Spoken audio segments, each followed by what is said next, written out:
आपको इसलिए मदऊ किया गया है ताकि आपको दो अहम केसों के बारे में हम इन्फॉर्म कर लें, जिनको हमने कल की डेट में और आज की डेट में रजिस्टर किया हुआ है। एक केस इनमें जो FIR 7 है 2025, वो नहायत अहमियत का हामिल है। ACB के ऊपर अक्सर डिले की शिकायतें मौसूल हो जाती हैं। उसके पीछे कई कारण होते हैं जो कि आम लोगों को उसका समझ नहीं होता है, लीगल प्रोसेस की समझ नहीं होती है। लेकिन ACB कभी खामोश नहीं रहती है, हमेशा ताक में लगी रहती है कि जुर्म को अंजाम तक पहुंचाया जाए और मुजरिमों को अंजाम तक पहुंचाया जाए। पहला FIR जो हमने लॉन्च किया है कल शाम देर गए, FIR नंबर 7 2025, ये हमारी होकरसर वेटलैंड के बारे में है। आपको पता है होकरसर वेटलैंड जो है ये इको फ्रेजाइल जोन है। रामसर कन्वेंशन के तहत नोटिफाई हुआ है और उसके तहत इसकी देखरेख चलती है। इसकी कैरिंग कैपेसिटी 2014 के फ्लड्स के बाद कम हो गई थी, जिसको बढ़ाने के लिए इसके बीच से जो कैनाल गुज़रती है, फ्लड स्पिल चैनल जो है इसके बीचों बीच गुज़रती है, उस कैनल को रीसेक्शनिंग करने के लिए एक प्रोजेक्ट बनाया गया irrigation and flood control department की तरफ से। उस प्रोजेक्ट में प्रोजेक्ट रिपोर्ट के साथ साथ एक एस्टिमेट बनाया गया और एस्टिमेट में बाज़ाब्ता दिखाया गया कि जो प्रोजेक्ट के कंपोनेंट्स क्या होंगे, कंटोर्स क्या होंगे। प्रोजेक्ट के मुख्तलिफ कंटोर्स थे, मुख्तलिफ कंपोनेंट्स थे, और उसके बाद सीनियर ऑफिसर्स को कंसर्न अफसर ने भेज दिया अप्रूवल के लिए, तो अप्रूवल आ गया। उसके बाद जब NIT फ्लोट की गई इसके बारे में, NIT में वो सब नहीं दिखाया गया जो कि प्रोजेक्ट रिपोर्ट और एस्टिमेट में पहले दिखाया गया था, जिसका सीधा मतलब ये निकलता था कि जिस कंपनी को ये बाद में ये काम सौंपा गया, उस कंपनी की तरफ डॉक्यूमेंट्री तौर फेवर किया जाए ताकि वो आइंदा तरीके से बदउनवानियाँ अंजाम दे। ये जो होकरसर वेटलैंड है, आप पीछे देख सकते हैं, होकरसर वेटलैंड की बाउंड्री ये है। ये जो येलो में है लाइन, ये इसकी बाउंड्री है। इससे आपको पूरा समझ में आ जाएगा कि करना क्या था और किया क्या गया। इसके बीचों बीच ये फ्लड चैनल गुजरती है। इसको रीसेक्शनिंग करनी थी और रीसेक्शनिंग मुख्तलिफ लीड्स पे करनी थी किलोमीटर के हिसाब से, लेकिन मैंडेटरी NOC में ये रखा गया था इकोलॉजी एंड एनवायरनमेंट डिपार्टमेंट की तरफ से कि ये जो भी आप ड्रेजिंग करेंगे ये आप इस पेरिफेरी के बाहर फेंक देंगे ये मवाद, ताकि जो हमारा वेटलैंड है ये नुकसान से बच जाए और कैरिंग कैपेसिटी भी बढ़ जाए। लेकिन हुआ क्या, जो इसके कंपोनेंट्स थे, जैसे ड्रेजिंग कंपोनेंट था, इसका मशीनरी थी, लेबर था, प्रिपरेशन ऑफ डाइक्स इसमें थे, इन सब को नज़रअंदाज करके क्लब किया गया ताकि कंट्रैक्टर को अनड्यू फ़ायदा दिया जाए। जब ये काम स्टार्ट हो गया, इन्होंने किया क्या, इन्होंने यहाँ ड्रेजिंग तो की।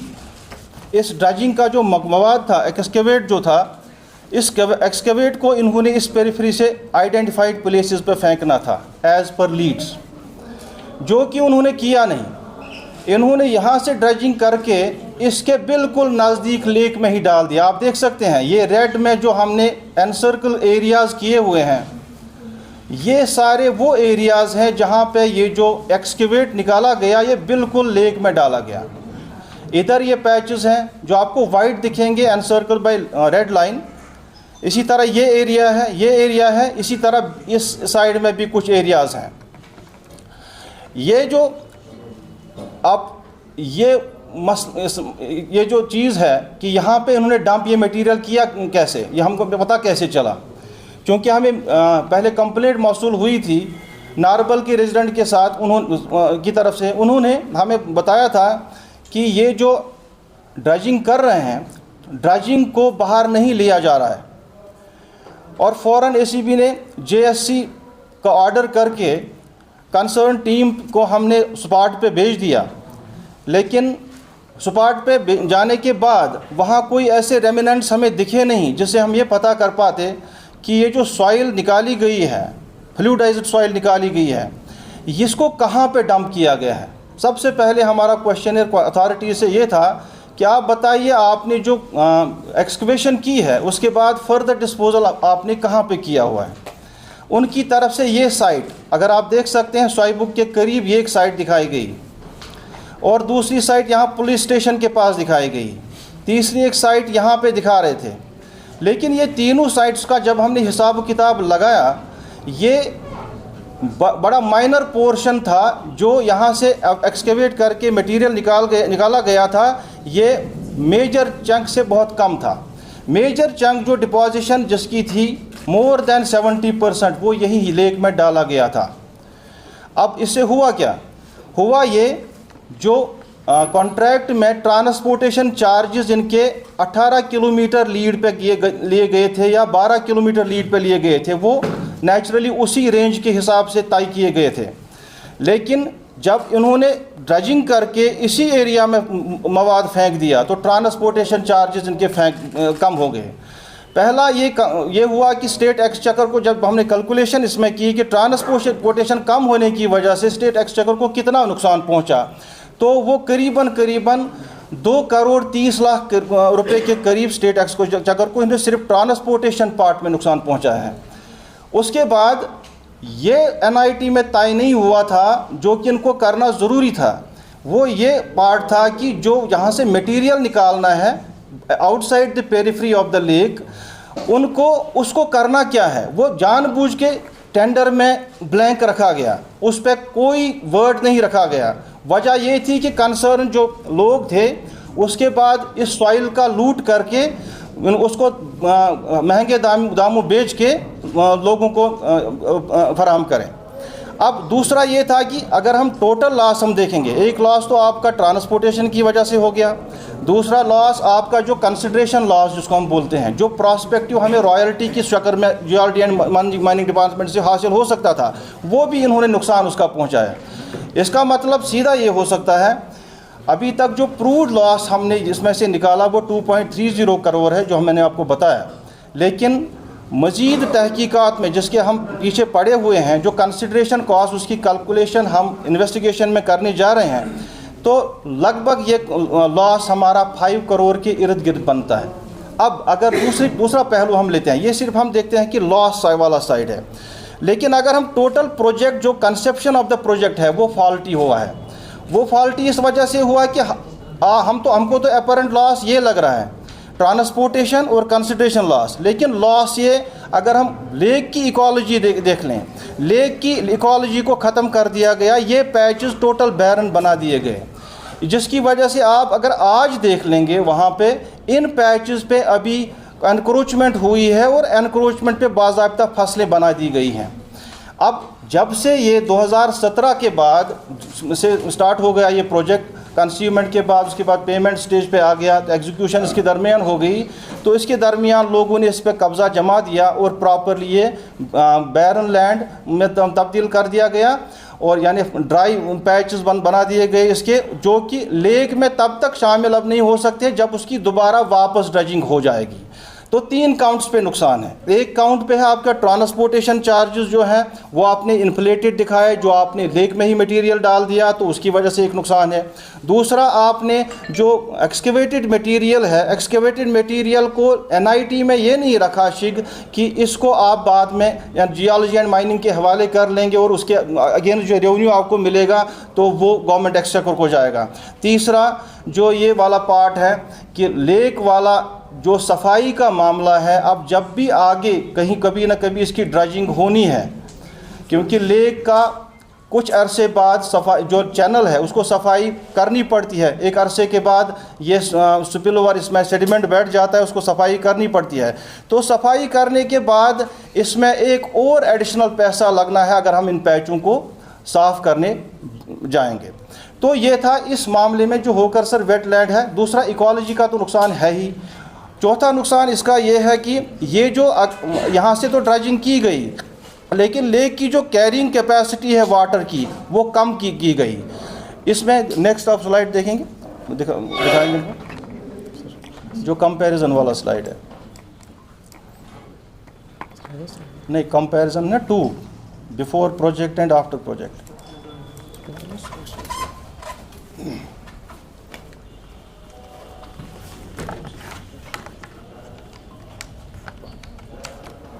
एक लेबोरियस प्रोसेस था हमारी इंजीनियरिंग विंग के लिए, और हमारी प्रोसिक्यूशन विंग जो है बहुत अरसे से इस पर काम कर रही थी। लेकिन इसमें दिक्कत ये आ रही थी कि आपका फ़िज़िकली जब आपने JSC वहाँ पे किया, जॉइंट सरप्राइज चेक फ़िज़िकली जो ACB की तरफ से होता है, कि वहाँ फ़िज़िकली आप ये प्रूव नहीं कर सकते थे कि वहाँ पे एक्सकेवेट कहाँ से उठाया गया, और उठाया तो गया था चैनल से, लेकिन डाला कहाँ गया था। इसको प्रूव करने के लिए हमने गूगल इमेजरी का इस्तेमाल किया और वो उन फोटोग्राफ्स का इस्तेमाल किया जो खुद हमने irrigation and flood control department से हासिल की थी।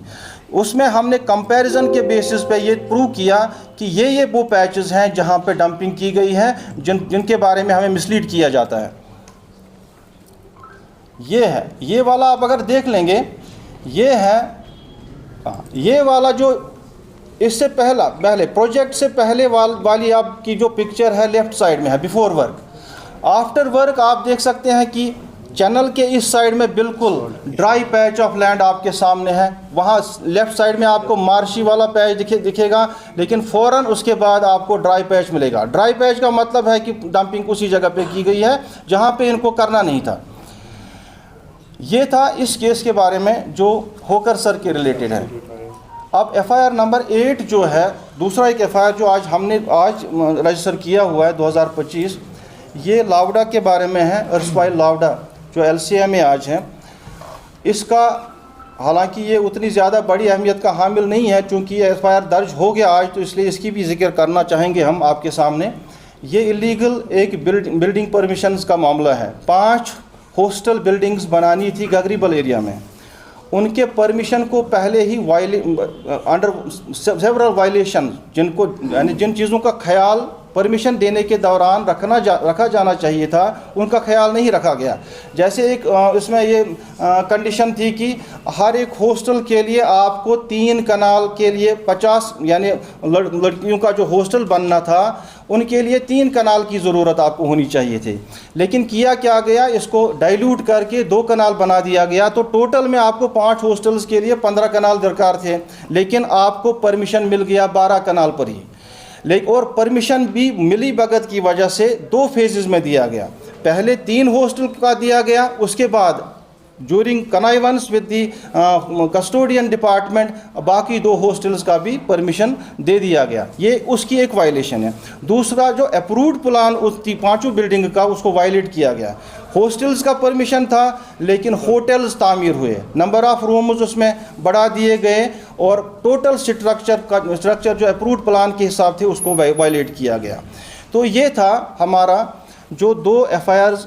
अब आपको बुलाने का मकसद सिर्फ यहाँ पे ये था कि अक्सर अवकात जो भी सोशल मीडिया पे बातें होती हैं ACB के बारे में कि बहुत डिलेड मामला चलते हैं, उसमें दोनों जिन चीज़ों का हाथ होता है। एक तो डिलेड कंप्लेंट ही होती है, और डिलेड कंप्लेंट की वजह से हमने वो रिकॉर्ड फिर हासिल करने पड़ते हैं जो असल में बहुत ऑब्सलीट हो चुके होते हैं, या हमें एजेंसीज़ की तरफ से ये जवाब मिलता है कि हमारे पास रिकॉर्ड अवेलेबल नहीं है। मैक्सिमम ऑफ द केसेस जो हमारे ACB में हैं, जो लावडा के रिलेटेड है, बाकी जो एजेंसी जो सिटी के उनके रिलेटेड है, वो उनकी प्ली एक रहती है कि 2014 के फ्लड्स में हमारा रिकॉर्ड ख़त्म हो गया। अब डिले ACB के लेवल पे नहीं होता, एक प्रक्रिया होती है, एक इन्वेस्टिगेशन पैटर्न होता है, हर एक एजेंसी का अलग अलग होता है। जैसे एग्जीक्यूटिव पुलिस का आप देख लेंगे, वहाँ पे प्राइमा फासी केस बन गया और वहाँ पे FIR लग जाता है थाने में। यहाँ पे FIR लॉन्च करने से पहले आपको बिल्कुल इत्मीनान से लेना पड़ता है, आपको वेरीफाई करना पड़ता है कि ये जो आप केस लगाने जा रहे हैं, रजिस्टर करने जा रहे हैं, क्या वो कोर्ट में टिक सकता है या नहीं टिक सकता है, क्या कल को हम इसकी एविडेंस ला सकते हैं या नहीं ला सकते हैं। जैसा कि इस FIR नंबर 7 2025 में हुआ था, 2017 से ये मामला चल रहा है, आज हो गया 2025। JSC की हमने JSC में मैंने आपको बताया कि क्या मुश्किलात पेश आई। Physically you are not having any clue और एविडेंस की जिससे आपको बता सकते थे कि जनाब यहाँ से एक्सकेवेशन हुई है और यहाँ पे डाल दी गई है। उसके बाद सैटेलाइट इमेजरी, गूगल इमेजरी और वो इमेजेस जो खुद डिपार्टमेंट ने भेजी थी, उनको कंपेरेटिव बेसिस पे हमने ये इन्वेस्टिगेशन के दौरान ये प्रूव किया कि बिल्कुल ये जो मैक्सिमम ऑफ द मटेरियल जो है वो लेक से बाहर निकाला नहीं गया, वो लेक के अंदर ही डंप किया गया। तो ये चीज़ें जो है बड़ा टाइम खाती हैं और एविडेंस कलेक्शन के लिए जब हम किसी को केस को कंप्लीट करते हैं और कंप्लीट करने के बाद इसमें भी और भी चेक्स एंड बैलेंस होते हैं, वो उसके बाद ऊपर वाली फॉर्मेशंस में जाते हैं, वो उधर से वेटिंग करके आती है, फिर जनरल एडमिनिस्ट्रेशन डिपार्टमेंट में जाता है तो वहाँ से वेटिंग होके आती है। तो एक लंबी प्रक्रिया है। तो इस प्रक्रिया के दौरान मकसद सिर्फ ये होता है कि एक वाटर टाइट केस बनाया जाए ताकि मुजरिम जिनको हमने या अगर अरेस्ट किया है वो ना छूटें या बाद में कन्विक्शन कोर्ट की लेवल पे हो। अब जो FIR नंबर 7 2025 जो है, इसमें हमने 2 एग्जीक्यूटिव इंजीनियर्स को क्वेश्चनिंग के लिए हिरासत में लिया हुआ है और एक AEE को भी हमने हिरासत में लिया हुआ है, जिनकी हम फर्दर रिमांड लेने जा रहे हैं। तो इसके बाद अगर केसेस के रिलेटेड अगर कोई पर्टिनेंट क्वेश्चन है तो वो आप बता सकते हैं। सिर्फ 2 केस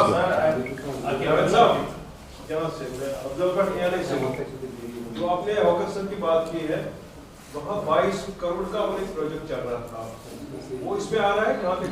ये हाँ, बेसिकली आपको मैंने सिर्फ लॉस वाला side, this is the same project which you are talking about. This is the basically इसका प्रोजेक्ट कास्ट पहले 35 करोड़ था, उसके बाद जब NIT फ्लोट हो गई उसमें कम होते होते 22 करोड़ रुपए का हो गया। उन्हीं 22 करोड़ रुपयों में से मैंने आपको सिर्फ ट्रांसपोर्टेशन लॉसेस जो उसमें हुए हैं, जो गवर्नमेंट एक्सचेकर को नुकसान पहुंचा गया है, वो लगभग 2.30 करोड़ का है। दूसरा केस किस नाम से दर्ज हुआ, ये लावड़ा या LCM? दोनों लावड़ा कस्टोडियन, क्योंकि एक पुराने मामला जो है वो पुराने नॉमेनक्लेचर से रजिस्टर होते हैं। लावड़ा, हाँ, जो 2019 से पहले वाले मामला है, LCMA के नाम से नहीं है, ये लावड़ा के नाम है, तो एजेंसी एक ही है। हाँ। ऐसा अक्सर जो ACP है वो आम जो लोगों का ताल्लुक है वो ब्राइबरी के साथ ही लिंक किया जाता है, और छोटे मोटे जो पटवारी वगैरह उनको पकड़ा जाता है।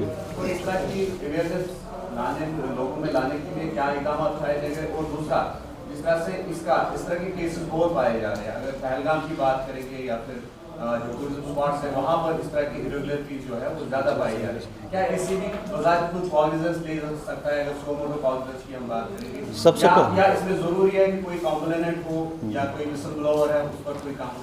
सबसे पहले मैं बता दूंगा कि ACP ने जब से मैंने चार्ज संभाला, मैंने यहाँ जनवरी में आया हुआ था, तो तब से ACP ने किया क्या, हमने जो हमारा एक टारगेट रेट होता है FIR, ऐसा नहीं कि बाहर से कोई भी चीज़ हम उठा के लाएं उसमें FIR लॉन्च कर लें, वो कोई मकसद की चीज़ भी होनी चाहिए। इस दौरान मैंने खुद इसी साल के हमारे 2 ट्रैप्स हैं। अब ट्रैप की पहले हम बात करेंगे। ट्रैप का हमने एक कंगन में किया, गुंड एरिया में, दूसरा हमने recently with in heart of the city में किया, अलीजान कॉम्प्लेक्स में, जिसमें हमने एक गिरदावर और एक दूसरे नंबरदार को पकड़ा। अब उसमें दिक्कतें क्या आती हैं? अब मैं अक्सर ACP के ऊपर ये शिकायत रहती है कि बड़े अफसरों पे आप हाथ नहीं डाल पाते हैं। उसका जवाब सिर्फ ये है कि बड़े अफसरों का मोडस ऑपरेंडी चेंज हो गया है। अब जितनी तालीम होती है उतना मोडस ऑपरेंडी सख्त होता जाता है। अब ट्रैप के लिए आपको ज़रूरत 3 चीज़ें होती हैं। एक तो होती है डिमांड, ओकेजन और रिकवरी। डिमांड आपके पास है, आदमी आता है आपके पास, जनाब अली ये पैसे लेता है।